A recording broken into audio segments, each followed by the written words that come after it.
Quando eu atravessei aquela porta do tribunal, sabe o que aconteceu? Minha filha Camila deu uma risadinha. Daquelas nervosas, entende? Como se estivesse assistindo uma comédia constrangedora. Meu genro Bruno nem olhou na minha cara. Só virou o rosto para o lado, tipo, coitado, que vergonha. Mas aí o juiz levantou a cabeça dos papéis. E cara, o rosto dele ficou da cor da parede. Branco. Totalmente branco. A caneta que ele segurava caiu da mão dele, bateu na mesa com aquele barulho seco. E ele sussurrou uma coisa. Um nome. Um nome que ninguém ali dentro conhecia. O bisturi. Ele estava olhando direto para mim. Minha família achou que estava me levando para o tribunal para me trancar numa jaula. Achou que ia me declarar louco, incapaz. Eles não tinham a menor ideia. Não sabiam que acabavam de acordar um fantasma que deveria ter ficado enterrado. Olha, vou-te contar como essa loucura toda começou. Porque nada disso saiu do nada, sabe? Teve um dia específico.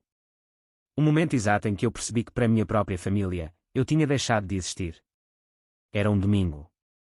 Daqueles domingos quentes de São Paulo, com sol forte batendo no vidro. Eu estava sentado ali na ponta da mesa de jantar da casa deles. Uma mesa enorme, velho. Sério. Do tipo que você olha e pensa, isso aqui é mesa ou pista de pouso? Mesa de madeira nobre, importada, sei lá. Coisa cara.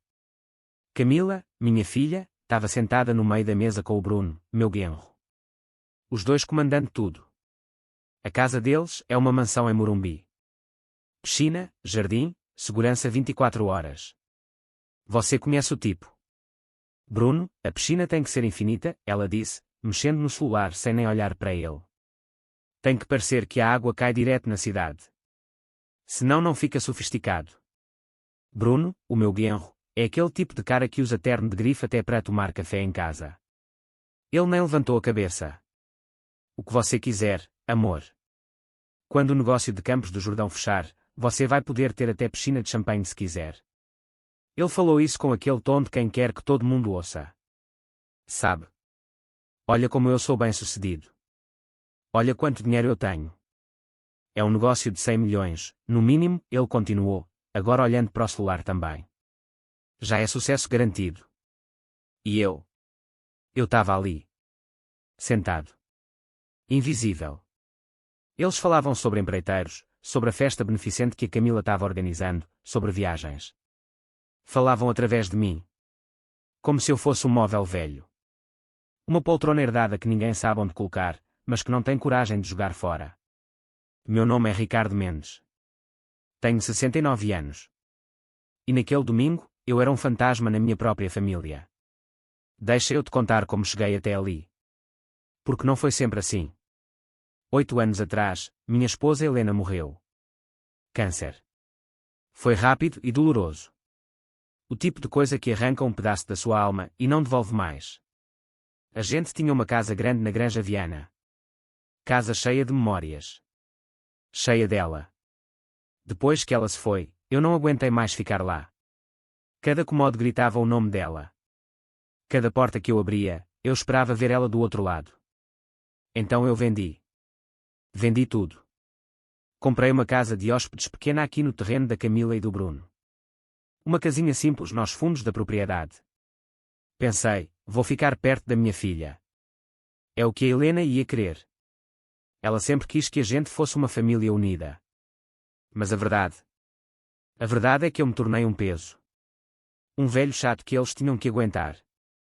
Naquele domingo, meu neto Lucas, 14 anos, foi o único que lembrou que eu estava ali. Vovô, ele disse, olhando para mim com aquele sorrisinho dele, vai ter jogo final na escola semana que vem. Você vai? A gente joga contra o Pinheiros. Antes que eu pudesse responder, o Bruno cortou. Lucas, não fique incomodando seu avô. Ele precisa descansar. Tá velho já. Ele nem olhou para mim quando disse isso. Nem olhou. E a Camila? Minha filha. Ela riu. Uma risadinha baixa, mas que eu ouvi perfeitamente. É verdade, filho. Deixa o vovô quieto.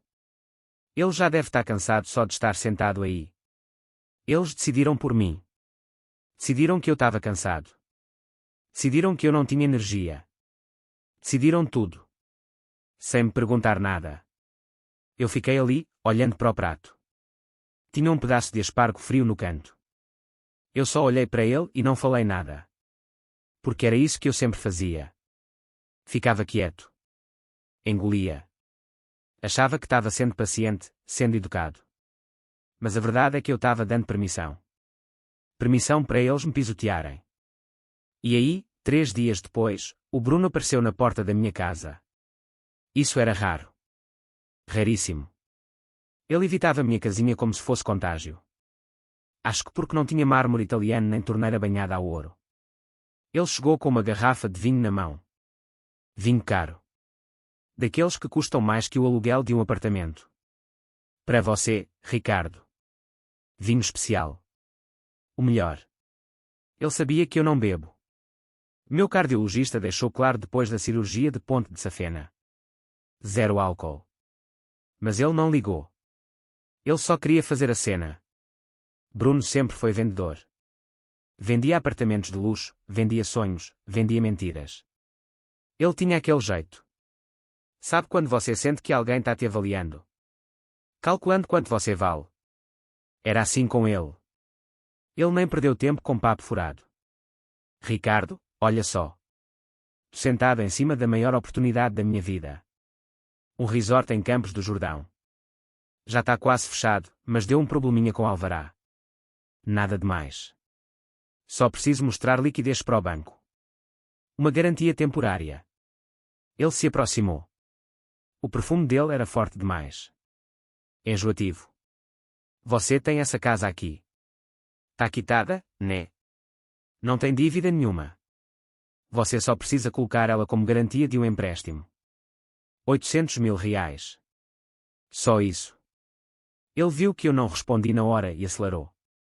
6 meses, Ricardo. No máximo. Eu te devolvo 1.200.000. 50% de lucro.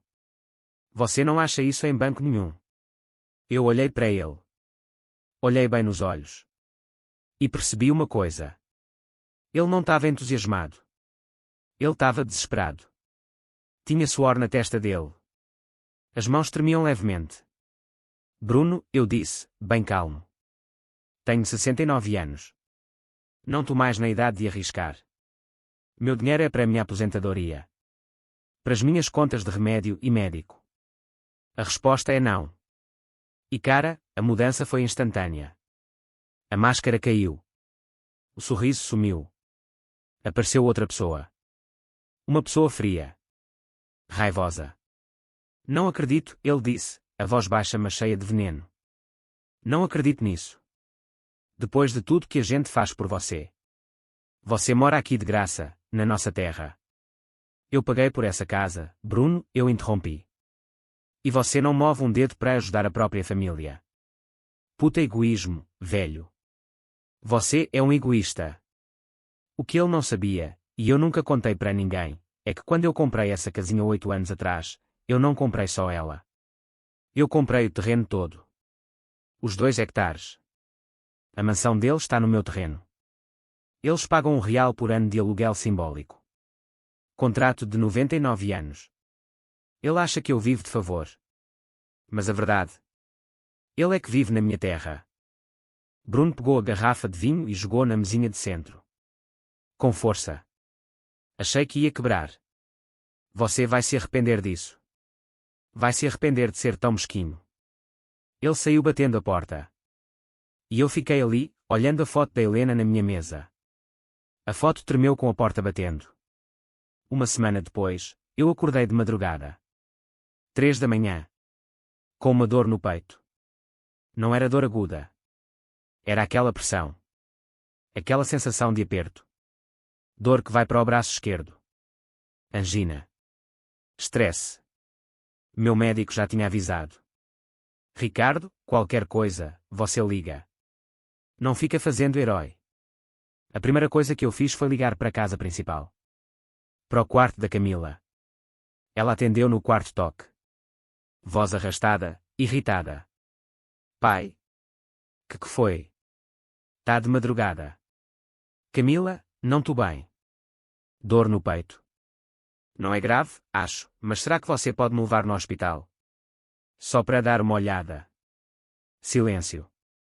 Depois um suspiro. Daqueles longos. Tipo, que saco. Pai, sério. Eu tenho a reunião do comitê beneficente amanhã cedo. O pessoal vem aqui em casa. Eu não posso. Se tá ruim assim, liga para o SAMU. Não exagera, tá? E desligou. Desligou na minha cara. Ela não perguntou se eu tava com medo. Não perguntou se a dor era forte. Só disse que eu tava exagerando. A dor no peito apertou mais. Mas não era do coração. Era de outra coisa. Algo mais profundo. Chamei um Uber. Sentei no banco de trás de um Fiat Argo, apertando o peito, e um estranho me levou para o pronto-socorro. Foi angina. Estresse. Me deram um comprimido, fizeram exames, me deixaram em observação 4 horas. Às 9 da manhã me liberaram. Chamei outro Uber.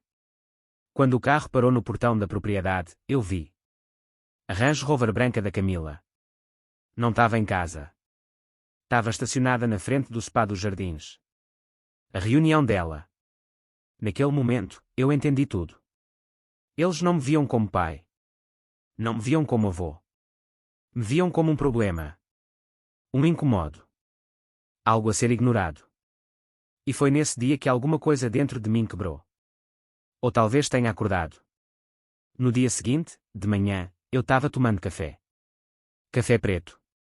Olhando a neblina subindo da cidade lá embaixo. E alguém bateu na porta. Forte.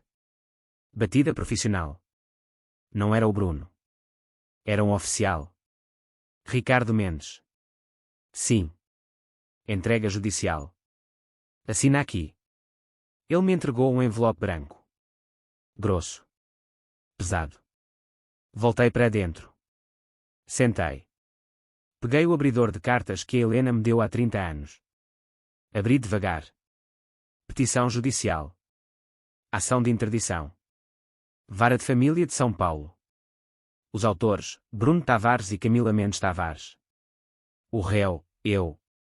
Escaneei as primeiras linhas. Eles estavam pedindo curatela.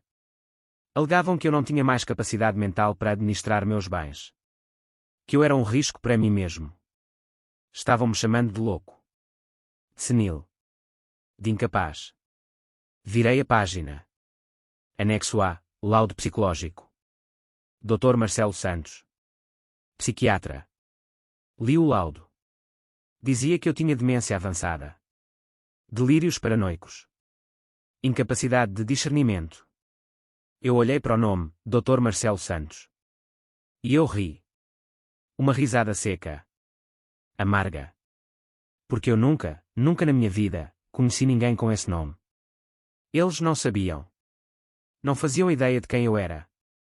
De quem eu tinha sido. E naquele momento, o velho Ricardo Mendes, o pai paciente, o avô invisível, ele morreu. E o homem que eu escondi por 30 anos acordou. Você sabia que todo mundo tem 2 vidas? Aqueles mostram para o mundo e aqueles escondem.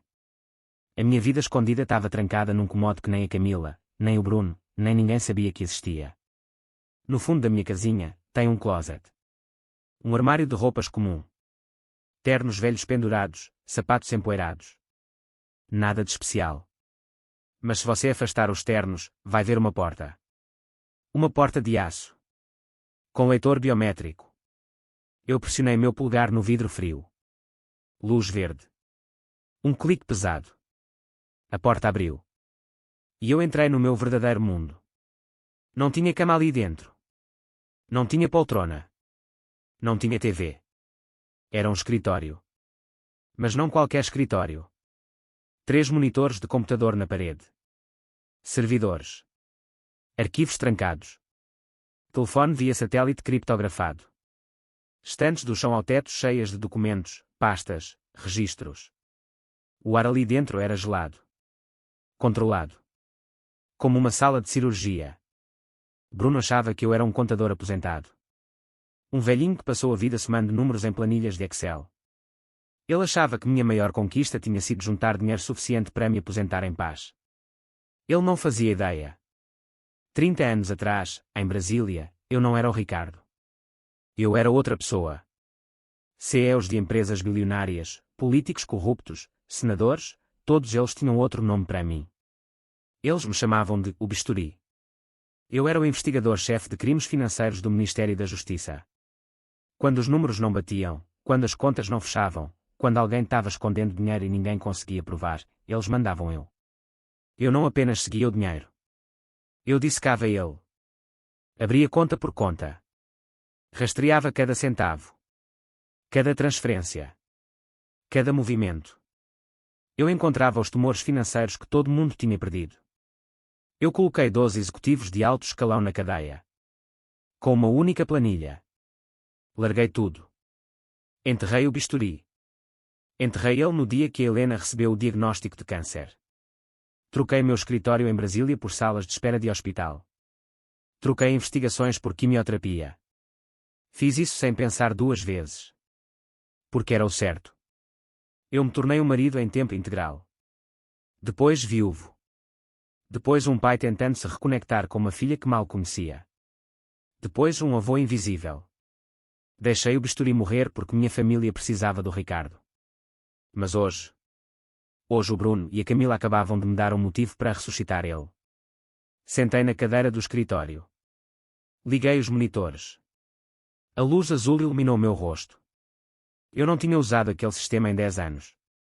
Mas meus dedos ainda lembravam de cada comando. Peguei o telefone seguro.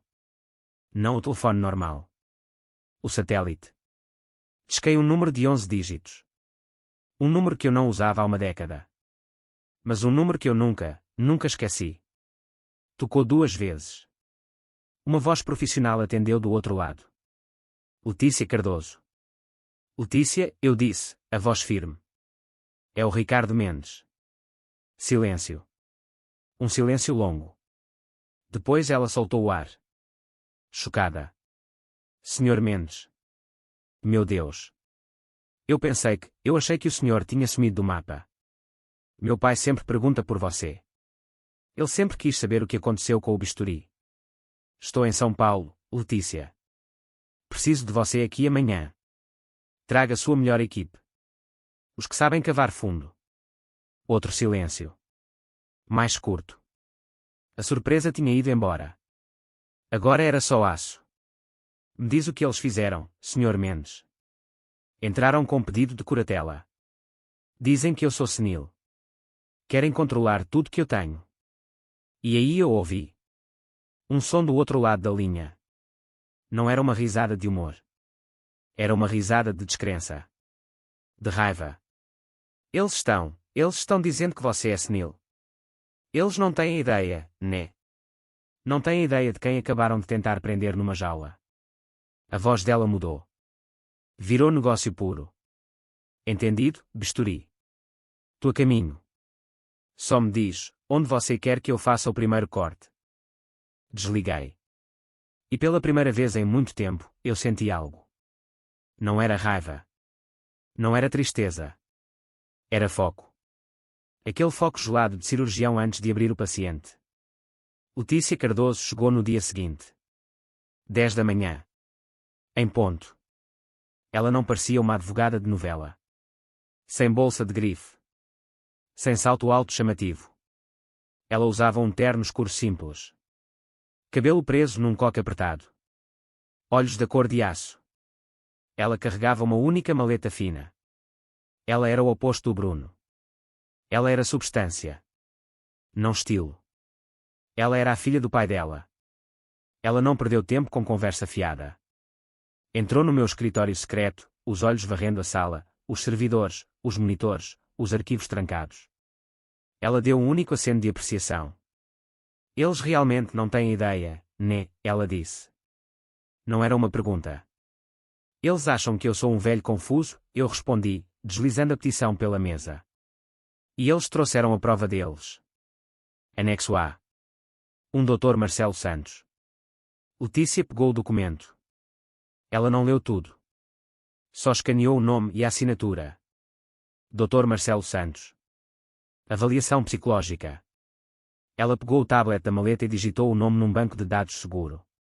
Me dá 3 horas, ela disse. Pega 2, eu respondi. Ela sorriu. Um sorriso fino, afiado, que não chegava nos olhos. Ligo em 1. Ela saiu tão silenciosamente quando chegou. Pela próxima hora, eu não fiquei parado. Comecei meu próprio trabalho.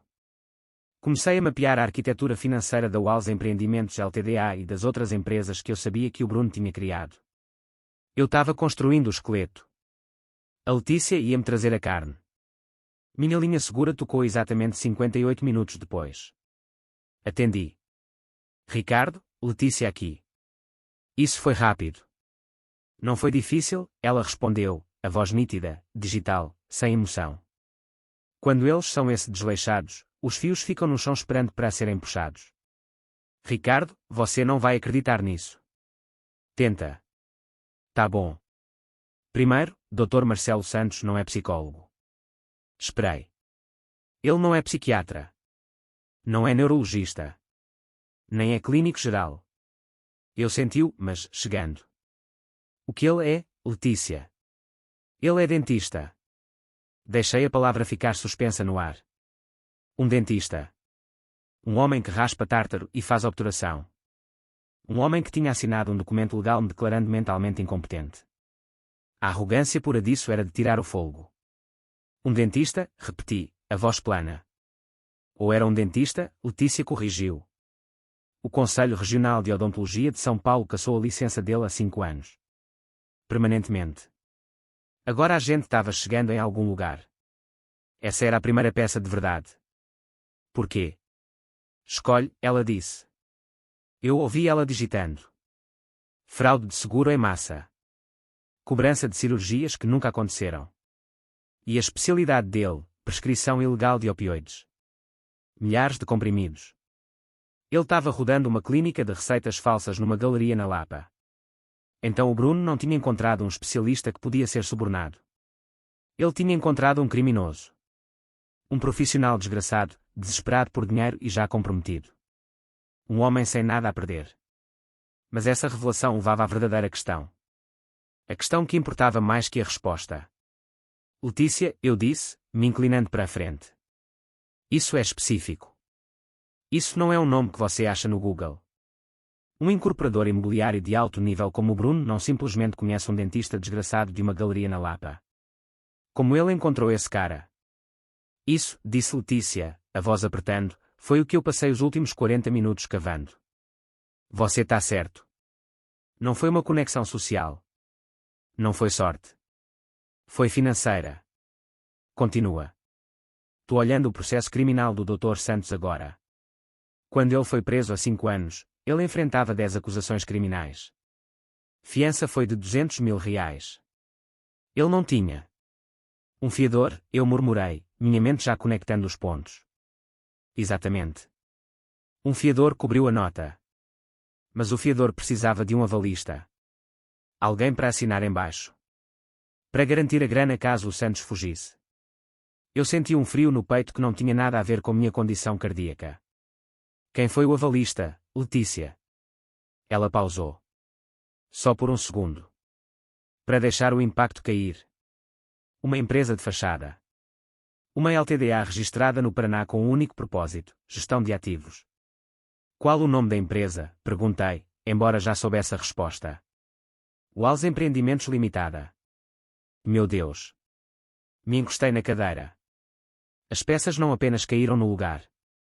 Elas bateram juntas com força. O Bruno não tinha encontrado o Dr. Santos semana passada. Ele não tinha subornado ele mês passado. Ele era dono dele por 5 anos. Ele pagou a fiança do cara. Provavelmente pagou o advogado de defesa. Ele manteve esse ativo sujo, comprometido, numa coleira. Escondido no bolso de trás. Por meia década. Esperando. Esperando pelo dia que ele ia precisar de um médico para assinar um papel.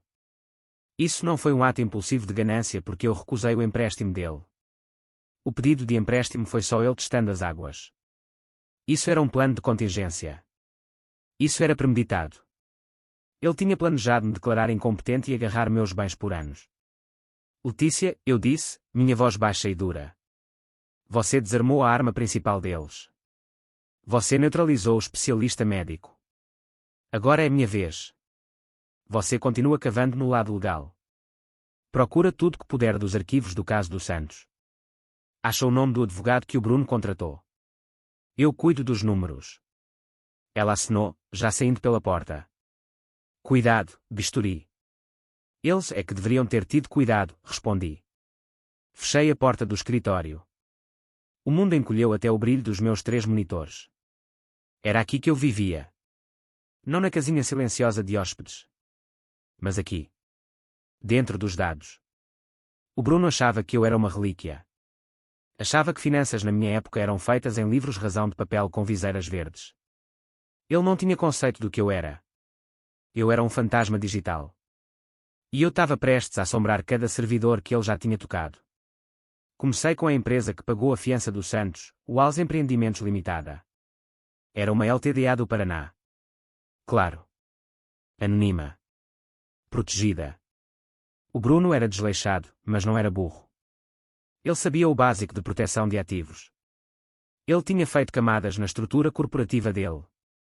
A Als Empreendimentos era controlada pela Campos Investimentos LTDA, que por sua vez era controlada pelo Fundo Família Tavares. Uma bonequinha russa de entidades legais projetada para tornar impossível ver quem realmente era dono do quê. Mas ele cometeu um erro de amador. Um erro crítico. Fatal. Ele era arrogante. Ele tinha pressa. E ele era mão de vaca. Para registrar todas essas LTs diferentes, para preencher a papelada com a Junta Comercial do Paraná e de São Paulo, para abrir as contas bancárias, ele usou o mesmo endereço de e-mail pessoal para cada uma. Era um endereço antigo. Um queimador que ele provavelmente achou esperto. brunotavares.financas@gmail.com. Uma conta que ele provavelmente não acessava há anos. Uma conta que ele achava que estava morta e enterrada. Ele não sabia que servidores antigos de e-mail nunca apagam nada de verdade. Eu não precisava hackear o e-mail dele. Isso seria legal. E eu ia fazer isso dentro da lei. Mas eu não precisava ler as mensagens dele. Eu só precisava ver com quem ele estava falando. Rodei o endereço de e-mail por uma série de bancos de dados que eu ainda tinha acesso. Backdoors no mainframe financeiro que o Ministério da Justiça montou décadas atrás e esqueceu de fechar. Eu estava procurando padrões. Correspondência com bancos. Transferências. Pedidos de empréstimo. Em 20 minutos, eu tinha uma batida. Grande.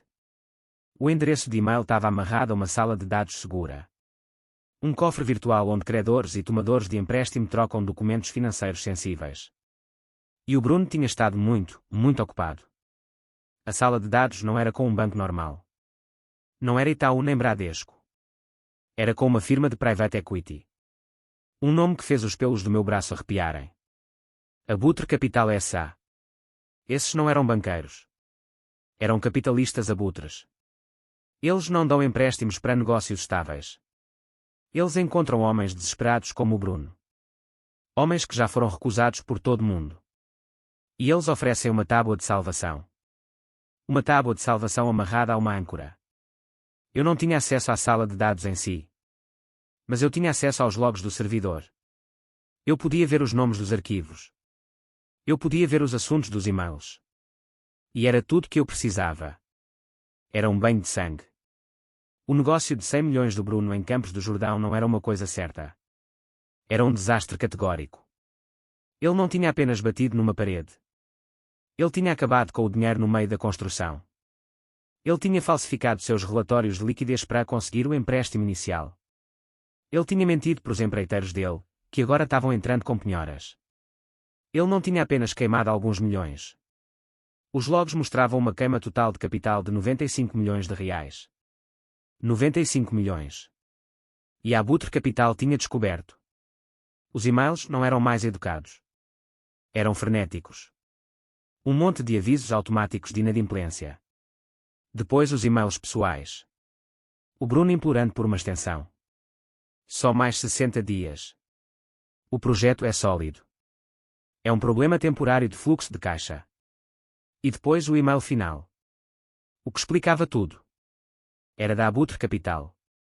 Enviado uma semana atrás. O dia seguinte depois que eu recusei o pedido de empréstimo de 800 mil reais do Bruno.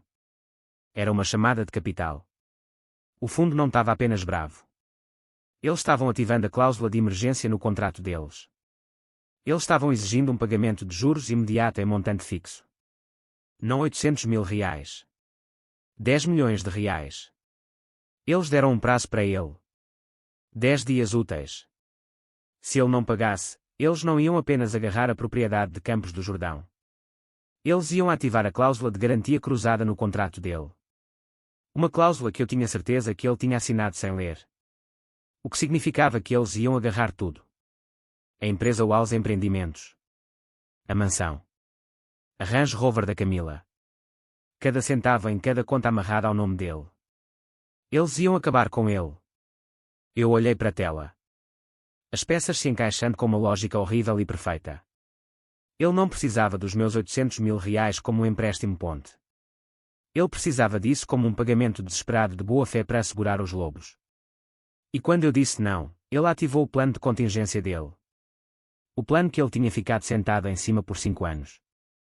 Ele não queria só a minha casinha. Ele não estava me processando para conseguir controle do meu fundo de aposentadoria. Ele estava me processando porque ele estava falido. Ele estava me processando para conseguir colocar as mãos em toda a minha propriedade. Uma propriedade que ele claramente acreditava que valia muito mais do que o meio milhão que ele tinha pedido. Ele precisava liquidar tudo que eu tinha. Não para construir o resort dele, mas para salvar a própria pele. Ele não estava só tentando me roubar. Ele estava tentando me sacrificar para se salvar.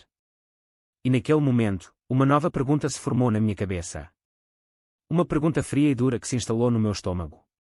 Espera um minuto. O Bruno estava falido. Ele estava enfrentando uma chamada de capital de 10 milhões de reais. Ele era um animal encurralado, sangrando dinheiro de todos os poros. Então de onde ele tirou a grana para me atacar? Uma ação judicial desse tipo, mesmo fraudulenta, não é barata. Advogados, mesmo os de fundo de poço que ele contrataria, exigem honorários adiantados. Eles não trabalham no crédito. E o Dr. Santos? Um criminoso desgraçado e excluído. Ele não teria assinado o nome dele numa folha de perjúrio por uma promessa. Ele teria exigido dinheiro vivo. Adiantado. E muito. De onde o Bruno, um homem que não conseguia pagar as próprias contas, tirou 100 reais ou 150 mil reais em dinheiro líquido para entrar com essa ação? Minha mente voltou para o domingo de almoço. Para o Bruno se gabando do negócio dele em Campos do Jordão. Mas também para a Camila. Do que ela estava se gabando? A piscina. A gala beneficente dela. O evento de arrecadação de fundos. Meu coração afundou. Quando a Helena morreu, eu peguei uma parte do dinheiro da venda da nossa casa na Granja Viana. Vários milhões de reais. E coloquei numa fundação beneficente. Eu chamei de Fundação Helena Mendes. A missão era financiar pesquisa de câncer em estágio inicial. O tipo que poderia ter salvado ela. Fiz a Camila ser a diretora executiva. Eu achei que ia dar propósito para ela. Dar uma conexão com a mãe que ela perdeu. Eu era o fundador, claro. Com plenos direitos de supervisão. Mas eu nunca tinha exercido esses direitos. Eu confiei nela. Era o nome da minha esposa. Era a minha filha. Peguei o telefone e liguei para o banco privado em São Paulo que gerenciava os ativos da fundação. Um banco com quem eu não falava há 5 anos. Um gerente atendeu. A voz cheia de surpresa quando eu me identifiquei. Senhor Mendes. Que prazer. Normalmente só ouvimos da Camila. Tenho certeza, eu disse, minha voz fria. Tu invocando meus direitos de fundador. Preciso de um extrato completo e detalhado de todos os gastos e transferências da Fundação Helena Mendes nos últimos 12 meses. Preciso disso nos próximos 5 minutos. E-mail seguro. Senhor, isso pode levar algum tempo para compilar. 5 minutos, eu disse. E desliguei. Minha caixa de entrada segura apitou 3 minutos depois. O PDF estava anexado. Abri o arquivo. Minhas mãos estavam perfeitamente paradas. Olhei a linha de cima. O valor total dos ativos. Era para ser bem mais de 5 milhões de reais. O número olhando de volta para mim era 680 mil reais. Rolei para baixo. Meu sangue virando gelo. A fundação estava sangrando dinheiro. Eu vi as pequenas doações usuais que eu esperava. 10.000 reais para um laboratório de pesquisa aqui. 20.000 reais para um hospício ali. E depois eu vi elas. As outras cobranças. Taxas administrativas. Taxas de consultoria. Serviços de planejamento de eventos. Eram enormes. 300.000 reais pagos 2 meses atrás. O destinatário, o Alves Empreendimentos Limitada. A empresa do Bruno. Ele tinha faturado a fundação beneficente da esposa dele por consultoria. Outra cobrança. 150.000 reais por serviços de planejamento de gala. O fornecedor estava listado como Eventos Premium SP Limitada. Me levou menos de 60 segundos para pesquisar o nome. Era uma empresa de fachada registrada 3 meses atrás. Seu endereço corporativo era uma caixa postal em Pinheiros. E o único proprietário listado no registro? Bruno Tavares. Ele estava pagando ele mesmo 150.000 reais para planejar a própria festa. Mas a peça final, devastadora, esmagadora da alma, não estava nos itens de linha. Estava na prova de pagamento. Cliquei nos links para os cheques digitalizados. O banco fornecia eles para todas as transações acima de 50.000 reais. O cheque de 300.000 reais para o Alves Empreendimentos. O cheque de 150.000 reais para Eventos Premium SP. Olhei para a linha de assinatura. A assinatura elegante e fluida autorizando as transferências. Não era o Bruno. Era Camila Mendes Tavares. Fechei os olhos. Eu tinha-me preparado para a corrupção do Bruno. Ele era uma cobra. E cobras mordem. É a natureza delas. Eu tinha até, em alguma parte do meu coração, me preparado para descobrir que a Camila era fraca. Tola. Manipulada. Que o Bruno tinha enganado ela ou pressionado ela. Mas isso não era fraqueza. Isso era participação ativa. Isso era cumplicidade. Essas eram as assinaturas dela. Claras como o dia. Ela não estava apenas sendo manipulada. Ela era uma participante ativa no saque do legado da própria mãe. Ela estava roubando dinheiro destinado a pacientes de câncer. Roubando de um fundo com o nome da mãe dela. E ela estava usando esse dinheiro roubado para quê? Para financiar a fantasia desmoronante do marido dela. Não. Era pior. Olhei as datas. A primeira grande transferência foi 6 semanas atrás. A segunda foi 3 semanas atrás. Isso era a semente do dinheiro. Isso era o dinheiro que eles estavam usando para pagar os advogados. Para me declarar insano. Eles não estavam apenas me roubando. Eles estavam usando o dinheiro da Helena para financiar a execução do marido dela. Eu tinha achado que havia uma linha. Uma linha de decência. De família. De compaixão humana básica que minha filha não ia atravessar. Eu estava errado. Ela não estava apenas perdida. Ela não era apenas fraca. Ela era uma CO conspiradora. E naquele momento, ela parou de ser a vítima nessa história. Ela parou de ser minha filha. Ela se tornou a inimiga. Eu olhei para a assinatura da Camila na tela do computador. Aquela letra redondinha. Aquela assinatura que eu tinha visto a vida inteira em cartões de aniversário, em boletins escolares quando ela era criança, em fotos de formatura. Agora ela estava ali. Autorizando o roubo da memória da própria mãe. E naquele momento, alguma coisa mudou dentro de mim. Não foi raiva. Raiva é quente. É barulhenta. É descontrolada. O que eu senti foi frio. Clínico. Cirúrgico. Porque agora eu não estava mais lidando com família. Eu estava lidando com criminosos. E eu sabia exatamente como lidar com criminosos. Peguei o telefone e liguei de volta para a Letícia. Ela atendeu no primeiro toque. Ricardo. Letícia, você neutralizou a arma deles. Você desmontou o especialista médico. Agora é minha vez. Continuo cavando no lado legal. Procura tudo sobre o caso do Dr. Santos. Descobre quem foi o advogado que o Bruno contratou na época.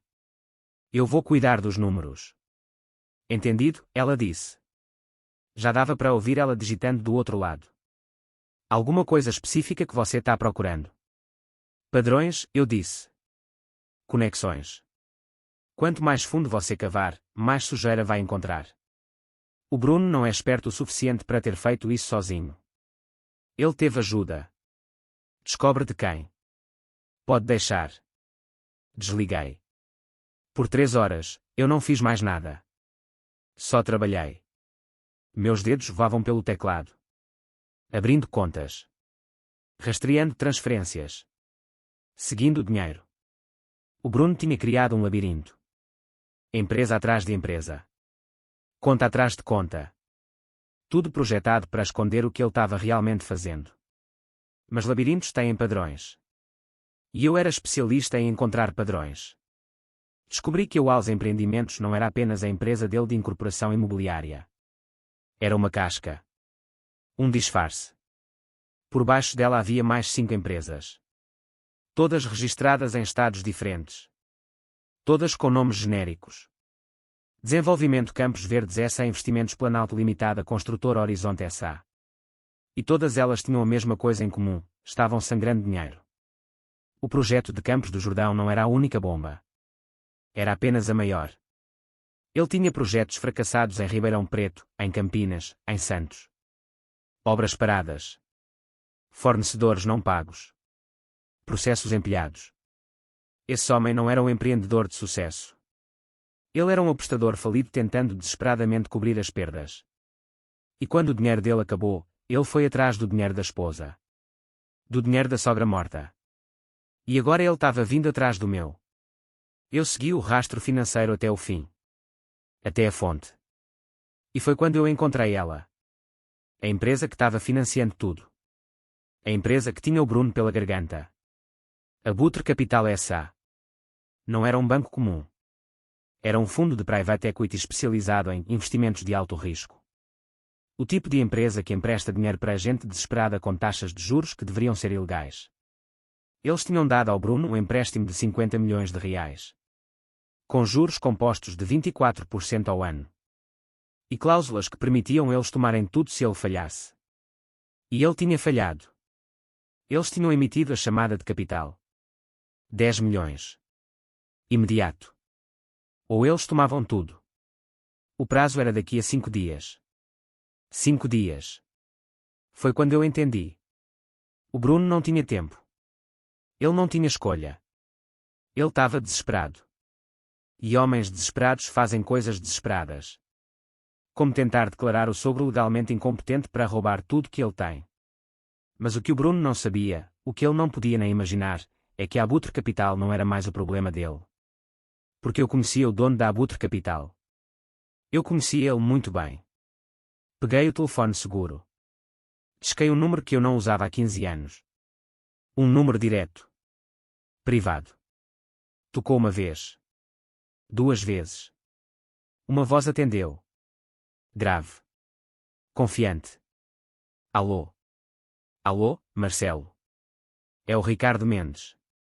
Silêncio. Um silêncio longo. Pesado. Depois uma respiração. Como se ele tivesse visto um fantasma. Ricardo. Ricardo Mendes. O bisturi.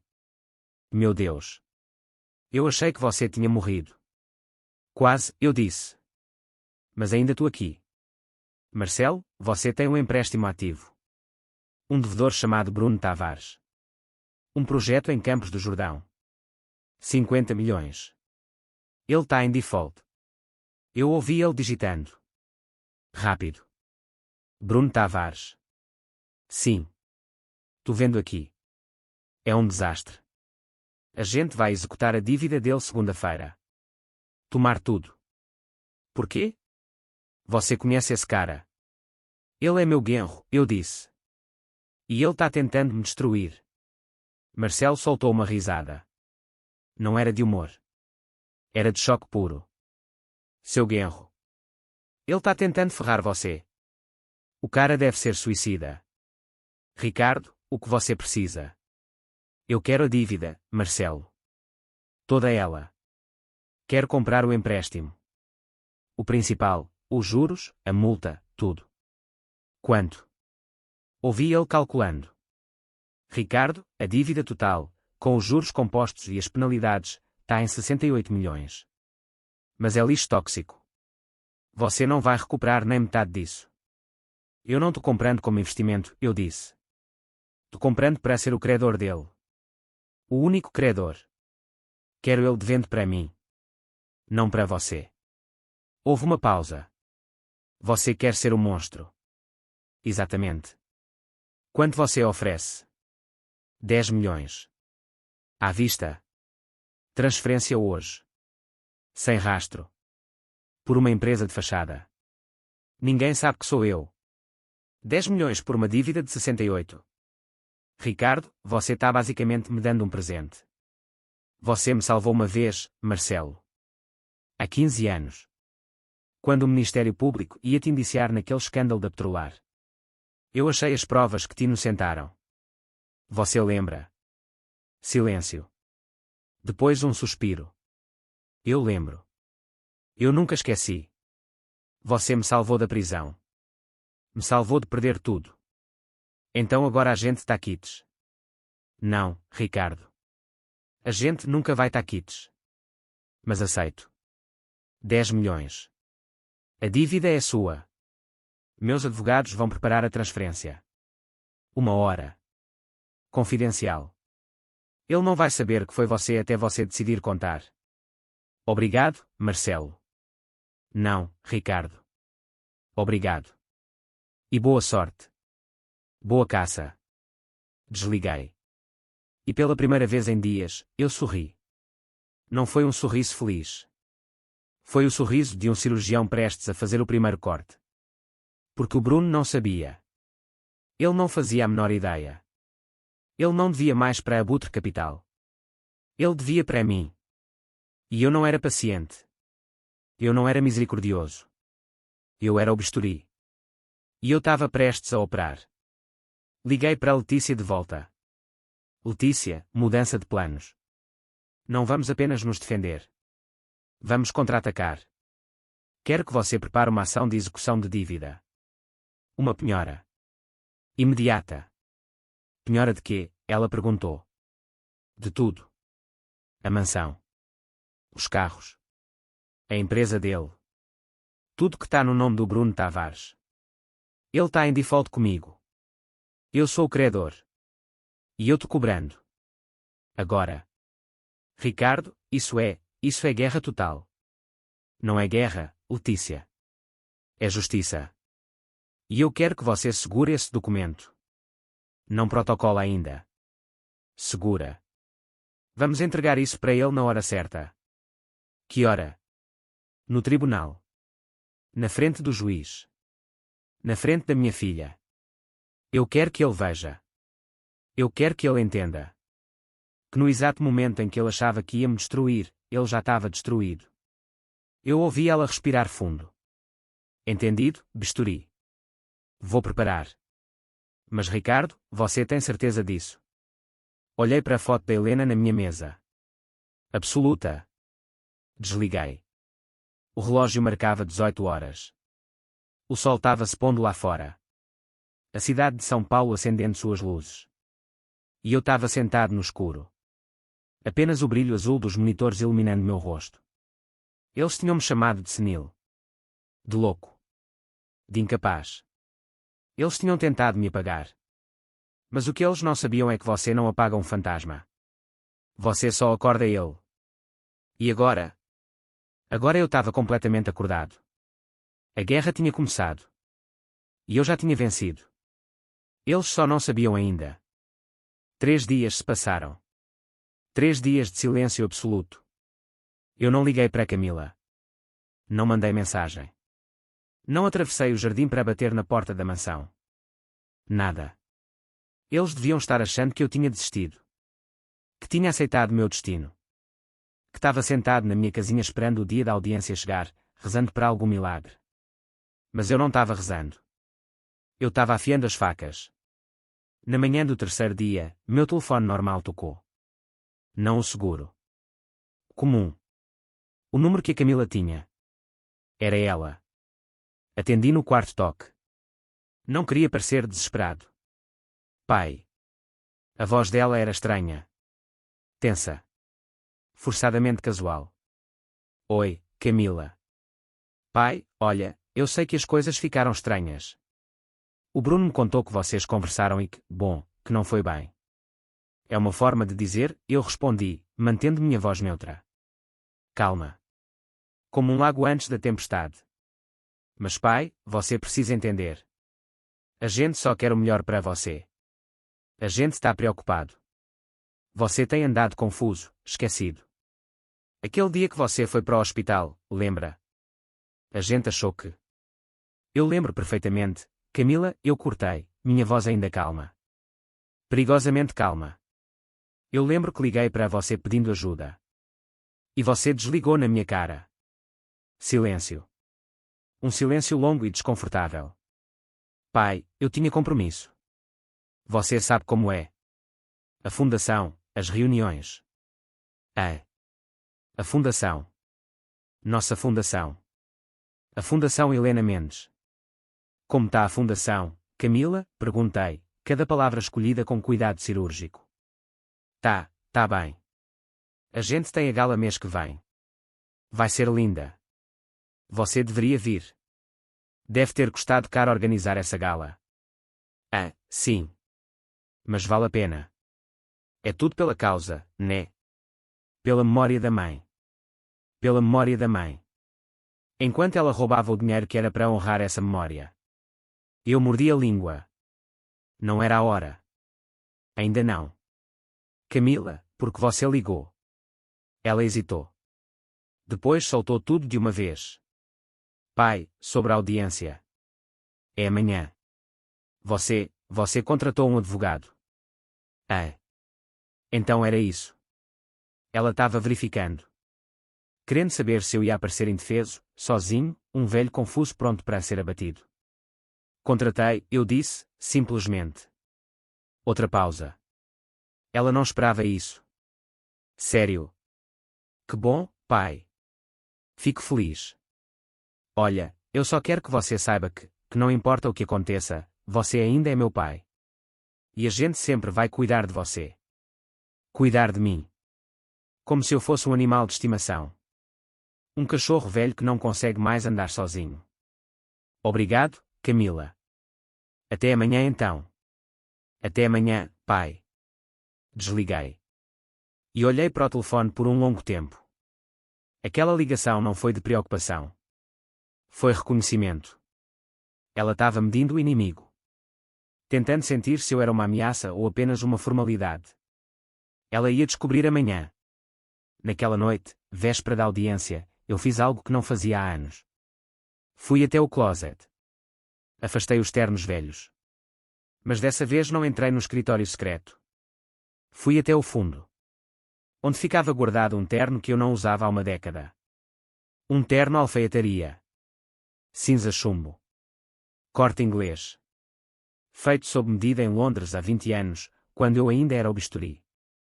Quando eu andava pelos corredores do poder em Brasília fazendo senadores tremerem. Tirei ele do plástico protetor. Passei a mão no tecido. Ainda perfeito. Ainda impecável. Vesti ele. Botão por botão. Ajustei a gravata. Azul marinho escura. Séria. De poder. Fui até o espelho. E pela primeira vez em anos, eu não vi um velho cansado me encarando de volta. Eu vi o homem que eu costumava ser. Eu vi o bisturi. Na manhã da audiência, acordei às 5 horas. Fiz café. Me barbeei com cuidado. Penteei o cabelo. Calcei os sapatos italianos de cor que eu guardava para ocasiões especiais. Às 8h30, uma BMW preta parou na frente da minha casa. Vidros escuros. Letícia saiu do banco de trás. Ela também tinha-se vestido para a guerra. Terno preto impecável. Cabelo preso. Olhos afiados. Bom dia, Ricardo, ela disse, os olhos avaliando meu terno, minha postura. Ela deu um aceno aprovador. O bisturi está pronto.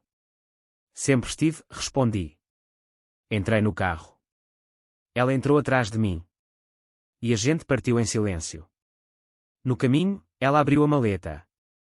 Tudo pronto, ela disse, tirando documentos. A transferência da dívida foi processada ontem à noite. Você agora é oficialmente o credor do Bruno Tavares. 68 milhões de reais. Ele tá em default. Prazo vencido há 2 dias. Ela me entregou um documento grosso, lacrado com capa azul. Ação de execução de dívida. Penhora de bens. Arresto da mansão, dos carros, das contas bancárias, das empresas. Tudo. E o Dr. Santos? Ela sorriu. Aquele sorriso fino e afiado. Eu tenho o registro completo. A fiança paga pelo Bruno. Os e-mails. As transferências. Tudo documentado. O doutor vai ser desmascarado em menos de 5 minutos. E o laudo psicológico? Fraudulento. Perjúrio. Crime federal. O advogado deles vai ter sorte se não for preso junto. Eu me encostei no banco do carro. Olhei pela janela. São Paulo passando. Prédios, carros, gente correndo para trabalho. Vida normal. Para pessoas normais. Mas hoje não era um dia normal. Hoje era o dia do acerto de contas. O fórum era um prédio cinza e opressivo. Paredes sujas. Cheiro de papel velho e café requentado. Corredores cheios de advogados apressados, família chorando, guardas entediados. A sala de audiências era pequena. Bege. Luzes fluorescentes piscando. Cheiro de mofo. Letícia e eu entramos. Sentamos na mesa da defesa. Do outro lado, já sentados, estavam eles. Bruno. Terno azul marinho. Gravata vermelha. Tentando parecer confiante. Mas eu vi o suor na testa dele, vi a forma como ele apertava os dedos. Ele estava nervoso. Ao lado dele, Camila. Vestido bege claro. Cabelo solto. Maquiagem perfeita. Ela parecia uma esposa preocupada ainda ou um chá beneficente. Quando ela me viu, ela deu aquela risadinha nervosa. Aquela que eu ouvi no começo dessa história. Como se tudo isso fosse apenas um mal-entendido constrangedor. Bruno olhou para mim. Passou os olhos pelo meu terno. Pela minha postura ereta. Pela Letícia ao meu lado. E ele balançou a cabeça. Devagar. Como se eu fosse patético. Como se eu fosse uma piada. Ele virou para o advogado dele, um homem gordinho de terno brilhante demais, e sussurrou algo. Os dois riram. Baixinho. Mas eu ouvi. Eles estavam rindo de mim. E foi nesse momento que a porta dos fundos se abriu. Todos de pé. O oficial de justiça anunciou. Todo mundo levantou. E o juiz entrou. Ele era um homem na casa dos 60. Cabelo grisalho. Óculos de armação dourada. Rosto cansado de quem já viu gente demais fazendo coisa ruim demais. Ele sentou. Pegou o processo. Colocou os óculos. Começou a ler. Bom dia. Estamos aqui para o processo número 004-5982, pedido de curatela em nome de... E então ele parou. Ele levantou a cabeça dos papéis. E olhou para mim. E eu vi acontecer. A mesma coisa que eu vi naquele dia. A mesma coisa que abriu essa história. O rosto dele ficou branco. Pálido. Como se tivesse visto um fantasma. A caneta na mão dele escorregou. Caiu na mesa com um barulho seco que ecoou pela sala silenciosa.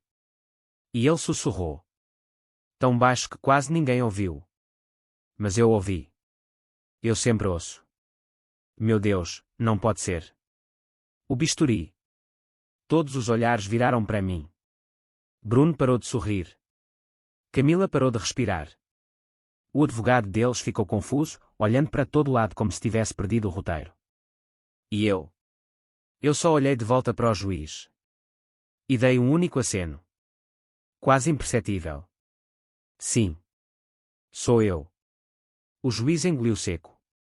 Pegou a caneta de volta com a mão trêmula. Olhou para os papéis. Olhou para a mesa do Bruno. Olhou para o advogado de terno brilhante. E quando ele falou de novo, a voz dele não era mais cansada. Era afiada. Fria. Perigosa. Advogado da parte autora, ele disse, cada palavra pesada como chumbo. Você tem noção de quem é o seu réu? O advogado gordo levantou, confuso. É é o Sr. Ricardo Mendes, Excelência. Um aposentado de 69 anos que... Silêncio, o juiz cortou. Não foi um pedido. Foi uma ordem. Ele tirou os óculos. Limpou-eles devagar. Colocou de volta. E olhou direto para o Bruno. Sr. Bruno Tavares, ele disse, a voz baixa mas enquanto pela sala inteira. Você acabou de entrar com um pedido de curatela contra Ricardo Mendes. Alegando demência. Incapacidade. Confusão mental. Bruno acenou, tentando recuperar a confiança. Sim, Excelência. É exatamente isso. Meu sogro, infelizmente. Seu sogro, o juiz interrompeu, se inclinando para a frente, não é um aposentado qualquer. Ele apontou para mim. Aquele homem ali é Ricardo Mendes. Ex-investigador-chefe de crimes financeiros do Ministério da Justiça. O homem responsável por desmantelar o maior esquema de corrupção corporativa da história do Brasil. O homem que colocou 12 CEOs na cadeia com uma única auditoria. Ele pausou. Deixou as palavras caírem. Eles costumavam chamar ele de o bisturi. Porque ele cortava através da mentira como se fosse manteiga. O silêncio na sala era absoluto. Sufocante. Bruno tinha ficado da cor de cinza. Camila segurava a borda da mesa com força. Os nós dos dedos brancos. O juiz se virou para o advogado deles. Então me diga, doutor. Você realmente quer continuar alegando que esse homem é demente? O advogado abriu e fechou a boca. Sem som. Como um peixe fora d'água. E foi quando Letícia se levantou. Excelência, se me permite. O juiz acenou. Doutora Letícia Cardoso, pela defesa. Gostaria de fazer algumas perguntas ao especialista médico da parte autora. O Dr. Marcelo Santos. Ele está presente. O advogado do Bruno se remexeu. Excelência, o Dr. Santos, ele não pôde comparecer hoje. Mas o laudo dele. Eu insisto, Letícia disse, a voz cortante como lâmina. Porque tenho algumas perguntas muito específicas sobre as qualificações desse suposto doutor. O juiz olhou para ela. Depois para o advogado do Bruno. Então tragam o Dr. Santos. Agora. O advogado engoliu seco. Excelência, eu não sei onde ele está. Letícia sorriu. E abriu a maleta. Eu sei onde ele está, Excelência. Ela colocou um documento na mesa. Ele está numa sala da Polícia Federal. Preso há 2 horas. Por fraude, falsidade ideológica e formação de quadrilha. A bomba tinha explodido. E a guerra tinha apenas começado. O advogado do Bruno ficou de pé, suando frio. Ele abriu a boca, fechou, abriu de novo. Parecia um peixe fora d'água. Excelência, isso é um mal-entendido. Nós não sabíamos que... Não sabiam. O juiz cortou, a voz dura como concreto. Vocês entraram com uma ação baseada num laudo médico e não checaram as credenciais do profissional. Excelência, o Dr. Santos nos foi indicado por... Por quem? Letícia perguntou, ainda de pé, os olhos fixos no advogado como um falcão rastreando presa. O advogado olhou para o Bruno. Bruno olhou para o chão. Silêncio pesado. Vou responder por você, Letícia continuou, andando até o centro da sala. Cada passo e quando. O Dr. Marcelo Santos foi indicado pelo próprio Bruno Tavares. Porque o Bruno Tavares pagou a fiança dele há 5 anos. Porque o Bruno Tavares tinha esse homem na coleira. Guardado. Esperando pelo dia em que precisasse de alguém corrupto o suficiente para assinar um papel falso. Ela colocou outro documento na mesa do juiz. Aqui está o registro da fiança. Wallace Empreendimentos Limitada, empresa do Sr. Bruno Tavares. 200 mil reais. Pagos em agosto de 2020. O juiz pegou o documento. Leu linha por linha. Seus olhos foram ficando cada vez mais estreitos. A mandíbula apertando. Isso é gravíssimo, ele disse, a voz baixa mas cortante. Isso não é apenas fraude. Isso é conspiração premeditada. Formação de quadrilha. Bruno se levantou de um pulo, desesperado. As mãos tremendo. Excelência, eu posso explicar. Não é o que parece. Meu sogro realmente precisa de ajuda. Ele tem lapsos. Ele esquece coisas. Ele. Sente-se, Senhor Tavares, o juiz rugiu. Não foi pedido. Foi ordem. E fique quieto. O senhor vai ter sua chance de falar. Mas vai ser sob juramento. E eu sugiro fortemente que pense muito bem antes de abrir a boca. Bruno caiu na cadeira como se tivesse levado um soco. Ele olhou para Camila. Ela estava branca como papel, mãos agarradas na borda da mesa. Nós dos dedos brancos. Ela olhou para mim pela primeira vez desde que a audiência começou. E eu vi. Nos olhos dela. Medo puro. Cru. Real. Ela estava começando a entender. Eles não controlavam mais nada. Nunca tinham controlado. O juiz bateu o martelo 3 vezes. Forte. Essa audiência está temporariamente suspensa. Vou notificar o Ministério Público imediatamente sobre os fatos apresentados aqui. Quanto ao pedido de curatela. Ele parou. Olhou direto para o Bruno. Depois para Camila. Está indeferido. Rejeitado. Arquivado. E mais. Estou determinando que o Sr. Bruno Tavares e seu advogado permaneçam à disposição desta corte. Vocês não saiam de São Paulo até que isso seja investigado a fundo. Ele tirou os óculos. Limpou devagar com um lenço. Colocou de volta. E olhou para mim. Sr. Ricardo Mendes, sua voz mudou. Ficou quase reverente. O senhor tem meu mais profundo pedido de desculpas por ter sido submetido a esta farsa. Esta corte reconhece não apenas sua plena capacidade mental, mas também sua reputação ilibada de décadas de serviço público. Eu acenei uma vez. Respeitoso. Silencioso. Audiência temporariamente encerrada. O martelo bateu. Um som quicou como um tiro final. Bruno ficou sentado, congelado. Em choque total. Camila segurava a mesa como se fosse desmaiar. O advogado dele juntava papéis freneticamente, querendo fugir dali. Foi nesse momento que Letícia se virou para mim e disse, voz alta o suficiente para todo mundo ouvir. Senhor Ricardo, posso apresentar agora a segunda petição. O juiz, que já estava se levantando para sair, parou. Virou. Sentou de novo. Segunda petição. Sim, Excelência, Letícia respondeu, abrindo a maleta. Uma ação de execução de dívida. Meu cliente é credor de uma dívida vencida e não paga no valor de 68 milhões de reais. O devedor está presente nesta sala. O silêncio voltou. Mas dessa vez era diferente. Era aquele silêncio pesado antes de um raio cair. Bruno levantou a cabeça devagar. Os olhos arregalados. O que você disse? Letícia colocou o documento de capa azul na mesa. Pesado. Definitivo. Sr. Bruno Tavares, o senhor tinha uma dívida ativa com a Abutre Capital S.A. no valor de 68 milhões de reais. Essa dívida foi vendida. Transferida legalmente. E agora pertence a um novo credor. Bruno ficou de pé, cambaleando. Isso não pode. Eles não podem vender sem me avisar. Isso é ilegal. Pode sim, Letícia disse, voz calma, quase gentil. Que nem um médico dando uma notícia ruim. Está no contrato que o senhor assinou. Cláusula 14, parágrafo 3. O credor pode transferir a dívida a qualquer momento sem notificação prévia ao devedor. O senhor assinou. O senhor concordou. Bruno estava tremendo agora. Corpo inteiro. Visivelmente tremendo. Quem comprou a dívida? Letícia olhou para mim. Eu me levantei. Devagar. Ajustei a gravata. Alisado o terno. E olhei direto nos olhos do meu genro. Eu comprei, Bruno. O tempo parou.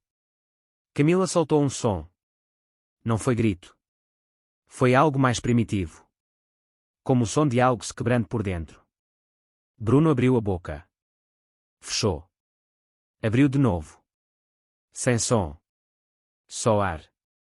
Você não tem esse dinheiro. Você é aposentado.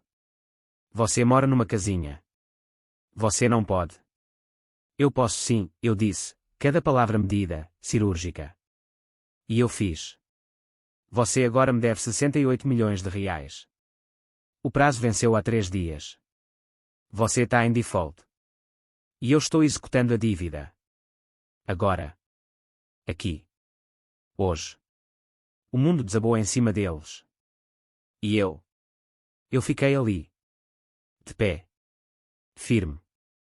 Porque a guerra não tinha acabado. Ela estava apenas entrando no ato final. Excelência, disse Letícia, entregando os papéis. Pedimos a penhora imediata de todos os bens do devedor, mansão em Morumbi, veículos, contas, empresas. O juiz analisou, levantou as sobrancelhas e decretou: penhora deferida. Bruno explodiu. Isso é absurdo. Aquela casa é minha. A casa está num terreno meu, respondi com calma. O contrato de arrendamento está cancelado. Vocês têm 30 dias para sair. Bruno empalideceu. Camila tentou intervir. Pai, por favor, o Lucas, a escola. Você devia ter pensado nele quando roubou da fundação da sua mãe, respondi, olhando nos olhos dela. Usei meses rastreando as transferências. Dinheiro de pacientes com câncer para empresas fantasmas do seu marido. E você assinou tudo. Ela chorava sem parar. Eu, não sabia. Sabia sim. Você escolheu roubar. O juiz confirmou, denúncia formal ao Ministério Público. Crime grave. Camila tremia. Eu vou para a cadeia. Depende do Ministério Público, disse o juiz. Bruno apenas sussurrou para ela, cala a boca. E a audiência terminou. Ao passar por mim, Camila murmurou. Eu ainda sou sua filha. Olhei para ela. Você foi. 6 meses depois, Bruno foi condenado a 7 anos. Camila, a 13,5 em regime semiaberto. Hoje trabalha em um hospital oncológico. A fundação renasceu, limpa, transparente. E o Lucas vive comigo. Estuda, joga, ri. Às vezes pergunta pela avó Helena. Ela teria orgulho de você, vovô. Olhei para a foto dela. Acho que sim. Fiz o certo, mesmo doendo. Porque justiça não é vingança, é equilíbrio. Meu nome é Ricardo Mendes. E aprendi que nunca é tarde para defender a própria dignidade.